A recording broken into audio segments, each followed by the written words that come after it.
से मिला है संयम का उपहार, पुष्पदंत गुरुवर से मिला है संयम का उपहार। ऐसे प्रमुख गुरु चरणों में वंदन बारंबार, आया है महामहोत्सव रजत दीक्षा का उत्सव, आया है महामहोत्सव रजत दीक्षा का उत्सव।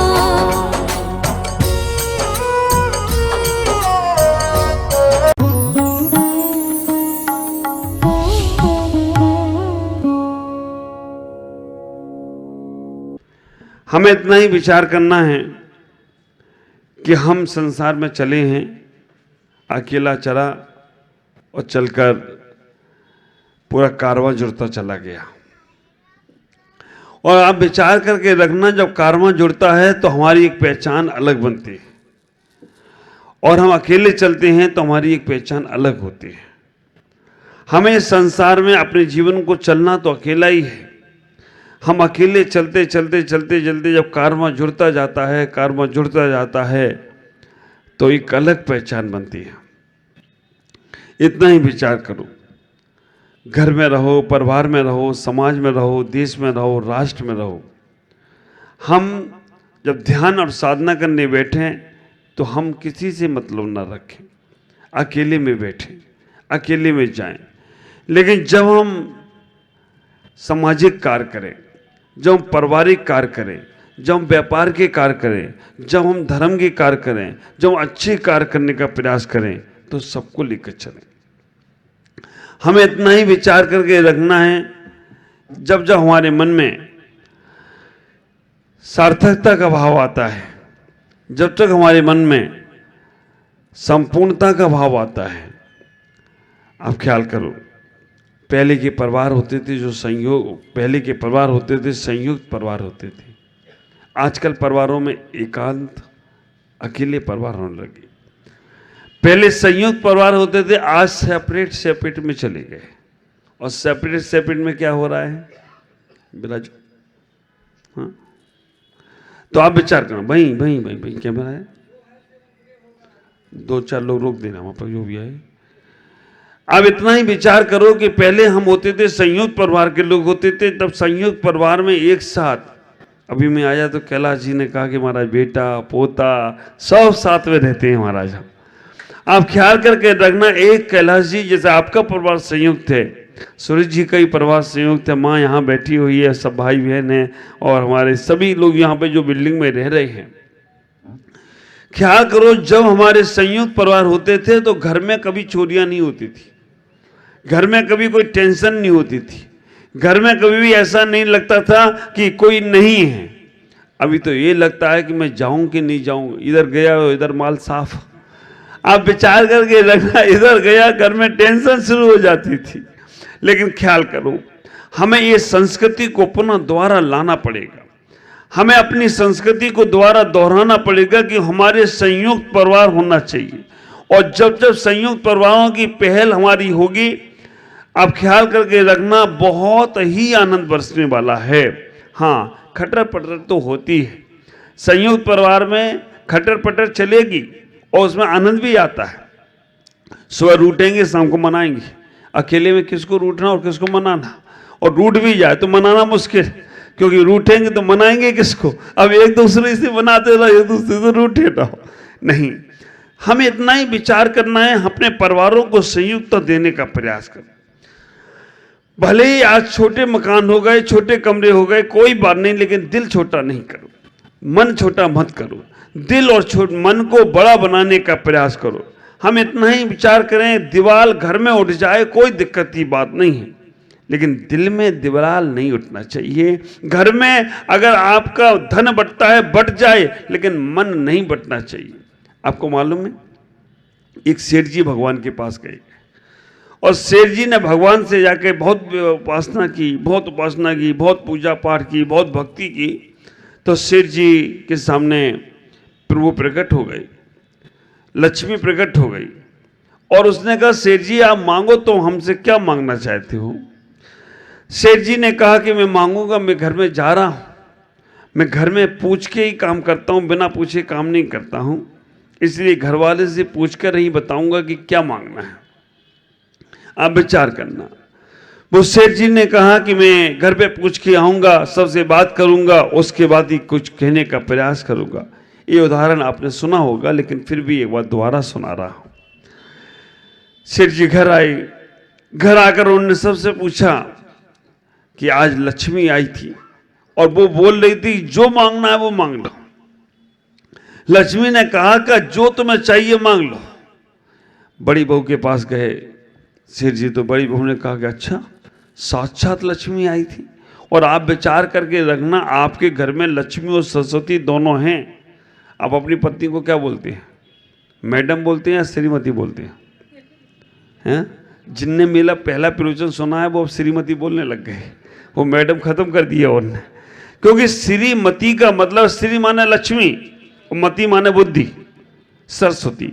तो जब श्रीमती बोलते हो तो श्री माने लक्ष्मी भी तुम्हारे घर में है और मती माने बुद्धि, तो वो सरस्वती भी तुम्हारे घर में है। और ये श्रीमतियां यहाँ बैठी हैं, ये लक्ष्मी का भी स्वरूप है और सरस्वती का भी स्वरूप हो तो कोई आश्चर्य की बात नहीं है। मैडम नहीं बोलना, खतरनाक काम है ना। मैडम नहीं बोलना, क्योंकि मैडम माने तो बस एडम एडम हो जाएगी।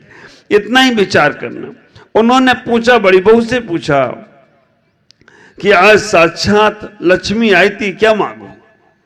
बड़ी बहू ने कहा लक्ष्मी आई थी तो आज उससे इतना, जितना अमेरिका में सोना रखा है सब मंगवा लो, क्योंकि सोना होगा तो हम कुछ भी कर सकते हैं।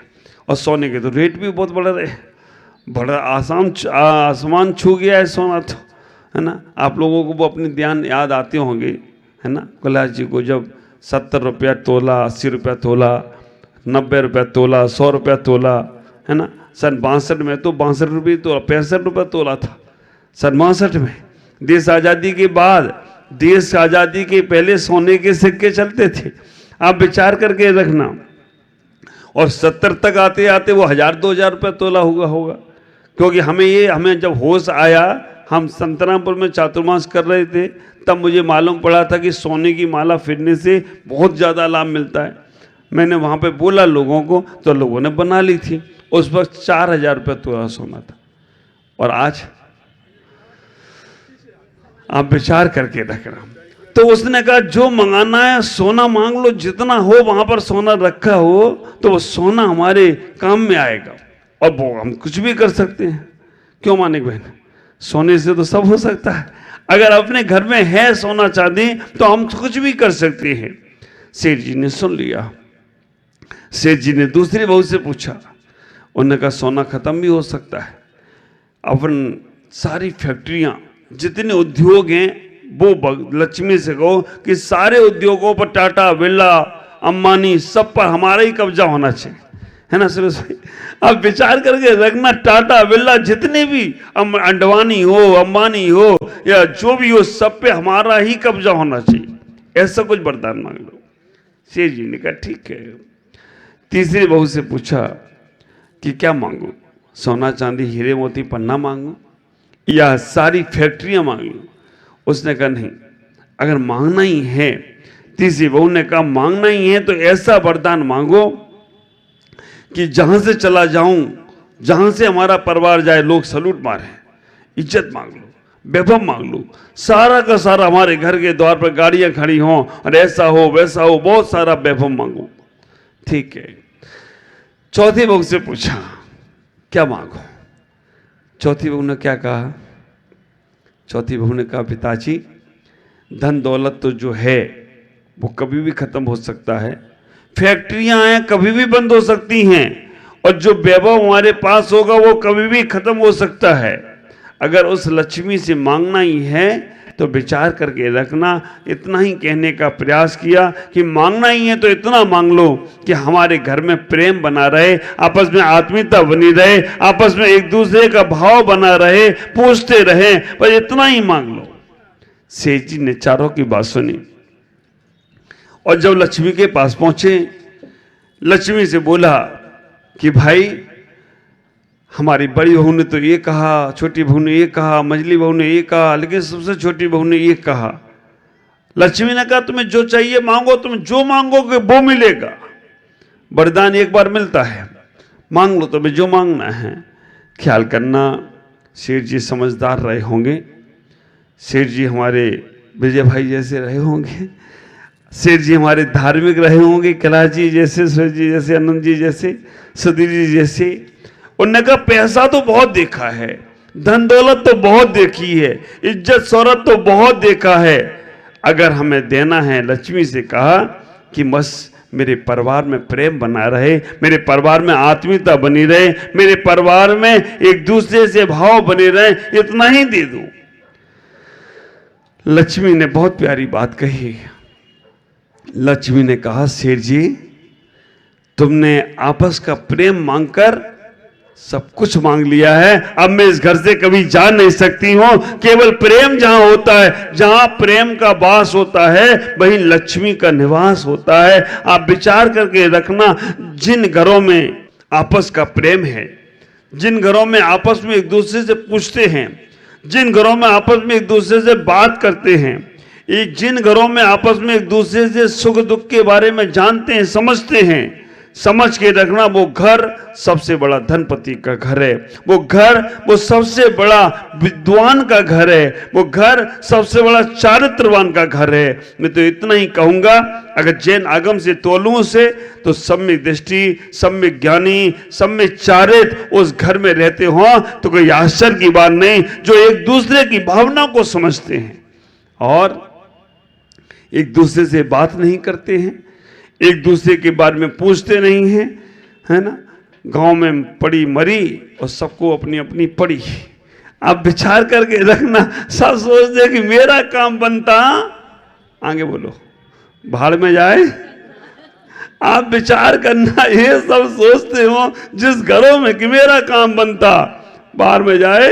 आप विचार करके रखना, इतना ही विचार करना, जब ये भावनाएं तुम्हारे अंदर आए ना, किसी के अंदर, तुम्हारे नहीं, मेरे अंदर भी आए ना, मेरा काम बनता, बाहर में जाए जनता, तो समझना हम नरक का सृजन कर रहे हैं। अगर तुम्हारे अंदर, हम अपना उदाहरण इसलिए दे रहे कि तुम्हें बोलूंगा तो तुम्हें बुरा लग सकता है, मैं इनको बोलूंगा तो इनको बुरा लग सकता है, तुम्हें बोलूं किसी को बोलूं, मैं इसलिए बोल रहा हूं। अगर मेरे अंदर भी ये भावना आ जाए कि हमारा काम होना चाहिए, हमारा व्यवस्था बनना चाहिए, हमारे लिए होना चाहिए, बाकी का हो या ना हो, समझना हम नरक का सृजन कर रहे हैं। और जहां मेरे अंदर भावना आ गई कि हमारा तो हो ही रहा है, सबका भी अच्छा होना चाहिए, तो विचार करके रखना, स्वर्ग धरती पर उतर आए तो कोई आश्चर्य की बात नहीं होगी। इतना ही विचार करो।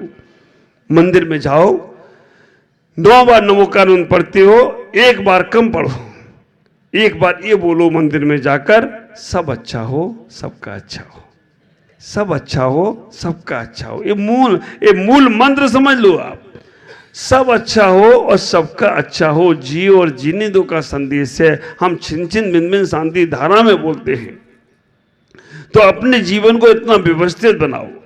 हम कहां कहां तक जुड़ जाते हैं, कैसे कैसे जुड़ जाते हैं। आप विचार करके रखना, घर का कचरा निकालने के लिए झाड़ू की आवश्यकता पड़ती है, तो घर का कचरा निकालने के लिए झाड़ू की आवश्यकता पड़ती है, और झाड़ू एक सीख की नहीं होती है, सारी सीखें, लकड़ियां मिलती हैं, लकड़ी मिलती मिलती मिलती वो सब इकट्ठी होती हैं, और एक साथ अगर मारी जाती हैं तो घर का कचरा निकल जाता है। और एक सीख हो तो कचरा कर जाता है ना। झाड़ू में से एक सीख निकल के कहीं पड़ी हो तो क्या होता है, कचरा हो जाता है।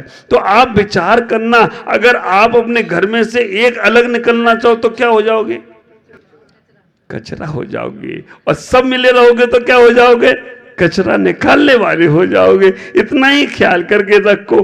पेड़ में जो फल लगा है उसके अंदर चेतनत्व है। पेड़ से फल गिर गया, कब सड़ जाए कोई भरोसा नहीं है। पेड़ में जब तक फल लगा है तब तक उसकी कीमत बनी हुई है, लेकिन पेड़ से गिरते ही पत्ता गिर जाए, पत्ता लगा है सुंदर दिख रहा है, लेकिन पत्ता वो पेड़ से गिर जाए तो हवा का झोंका कहां ले जाएगा। अगर पुण्य रूपी हवा का झोंका होगा तो परमात्मा के चरणों में भी जा सकता है, और अगर कहीं गलत हो गया तो कचरे में भी पड़ा जाएगा। अंगूर खरीदने जाते हो बाजार में, गुच्छे में अंगूर लगे हैं उसकी कीमत ज्यादा है, या जो अंगूर अलग अलग पड़े हैं उनकी कीमत ज्यादा है? मालूम है ना, खरीदे तुम वो पता हमें, आप विचार करके रखना, खरीदे तो वो पता मुझे है। जो अंगूर गुच्छे में लगे हैं उनकी कीमत बहुत होती है, और जो अलग पड़े होते हैं ना, जो लेने जाता है 2-4 तो वैसे ही खा जाता है, उसके बाद वो कहता है कि आप बताओ कैसे, खट्टे या मीठे। तो आप ख्याल करो कि जब तक हम जुड़े हैं, परिवार से जुड़े हैं, हम समाज से जुड़े हैं, हम अपने आप से जुड़े हैं, ख्याल करके रखना। अभी तुम्हारी आंख कुछ और कहती है, कान कुछ अलग कहता है, नाक कुछ अलग कहती है, जिब्बा अलग कहती है, शरीर अलग काम करता है, आत्मा कहती है इन सब से मैं लेना देना नहीं है, आत्मा की तुम्हें सुनना नहीं है।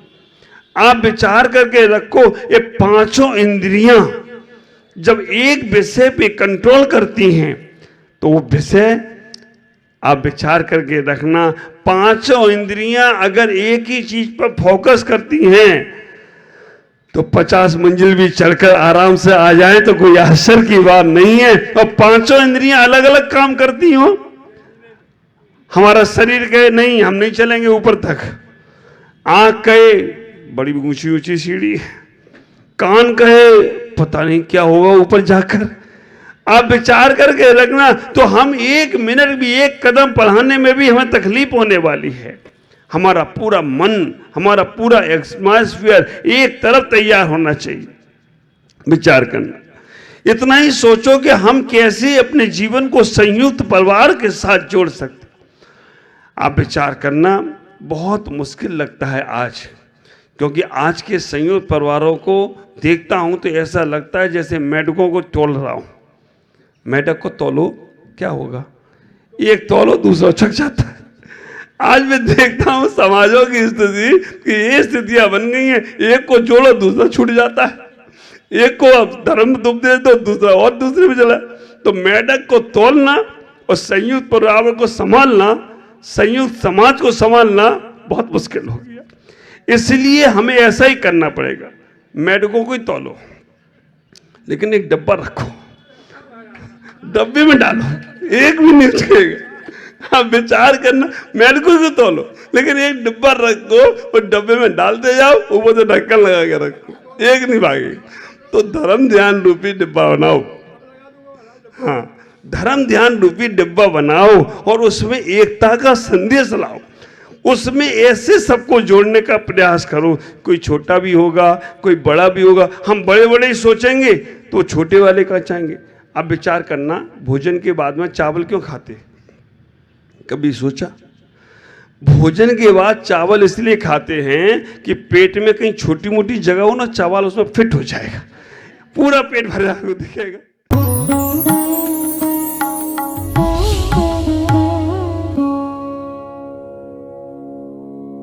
ज्ञान एवं संस्कार का अद्वितीय संगम, मुनि प्रमुख सागर जैन पब्लिक स्कूल उत्तर प्रदेश प्रांत के जिला इटावा की पुण्य भूमि कुनेरा में परम पूज्य पुष्पगिरी तीर्थ प्रणेता आचार्य श्री 108 पुष्पदंत सागर जी महाराज के मंगल आशीर्वाद एवं परम पूज्य भारत गौरव आचार्य श्री 108 प्रमुख सागर जी महाराज की पावन प्रेरणा से स्थापित मुनि प्रमुख सागर जैन पब्लिक स्कूल, जहां भावी पीढ़ी को न केवल लौकिक शिक्षा प्रदान की जा रही है बल्कि भारतीय संस्कृति और उत्तम संस्कार भी प्रदान किए जा रहे हैं। यही शिक्षा समाज में जागरूकता, नैतिकता और समता का भाव जागृत कर रही है, तो वहीं ये संस्थान भविष्य का मार्गदर्शक बनकर एक सशक्त समाज के निर्माण में सहायक सिद्ध हो रहा है। इसके अलावा कक्षा 8वीं तक की शिक्षा प्रदान करने वाले इस स्कूल में पूज्य गुरुवर की अनुमति से अब कक्षा 12वीं तक के विद्यार्थी भी लाभान्वित हो सकेंगे। अब ये विद्यालय कक्षा 8वीं से 12वीं तक प्रारंभ होने जा रहा है, अतः निर्माण कार्य के शीघ्र आरंभ हेतु सधर्मी बंधुजन अपना अपना धर्म योगदान देकर इस पुण्य कार्य में सहभागी बने और अनंत कालीन धर्म लाभ अर्जित करें। अधिक जानकारी एवं सहयोग हेतु संपर्क करें छुलक Shri Paramanand Sagar ji, Anand Baba, Shri Chhavi Sethi, Dimapur, mobile number 9436003664, Shri Rajesh Elani, Dimapur, mobile number 9346666666, Sangeeta Jain, Etawah, mobile number 9897795058, Shri Mithun Jain, Etawah, mobile number 7300726318 एवं 9411989700। बैंक डिटेल्स, बैंक का नाम बंधन बैंक, खाता संख्या 10220004832568, IFSC कोड BDBL 002101, खाता नाम श्री दिगंबर जैन आचार्य प्रमुख सागर सेवा ट्रस्ट,